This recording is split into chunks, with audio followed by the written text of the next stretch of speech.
মার্কিন যুক্তরাষ্ট্র ও ইসরায়েলকে প্যাঁচে ফেলতে হরমুজ বন্ধ রাখার পাশাপাশি একের পর এক আরব রাষ্ট্রের তেল শোধনাগারগুলোকে নিশানা করেছে ইরান। পশ্চিম এশিয়ার যুদ্ধকে জ্বালানি সংকট আর অর্থনৈতিক লড়াই নিয়ে যাচ্ছে তেহরান। প্রথমে সৌদি আরব, তারপর কাতার, সংযুক্ত আরব আমিরাত এবং কুয়েত হয়ে বাহরিন।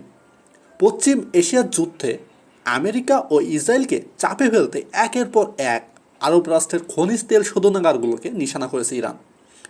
পাশাপাশি হরমুজ প্রণালীকেও বন্ধ রেখেছে তেহরান। ফলে বিশ্ববাজারে হু হু করে বাড়ছে তেলের দাম। ইরানের এই রণকৌশলে যথেষ্ট বেকায়দায় পড়েছে ওয়াশিংটন ও তেল আবিব। চাপ বাড়ছে ডোনাল্ড ট্রাম্প ও বেঞ্জামিন নেতানিয়াহুর উপর।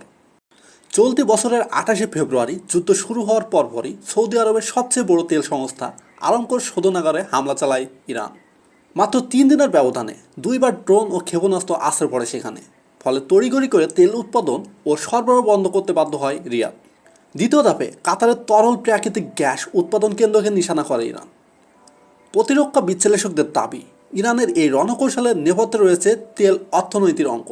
বিশ্ববাজারে তরল সোনার দরকে ব্যারেল প্রতি $200 নিয়ে যেতে চাইছে তেহরান। ইতিমধ্যে তা $120 কাছাকাছি পৌঁছে গিয়েছে। খনিজ তেলের আকাশ ছোঁয়া দাম বিশ্বজুড়ে ঊর্ধ্বমুখী করেছে মুদ্রাস্ফীতির সূচক, যার আঘাত থেকে যুক্তরাষ্ট্র এবং ইসরায়েলেরও বাঁচার কোনো উপায় নেই।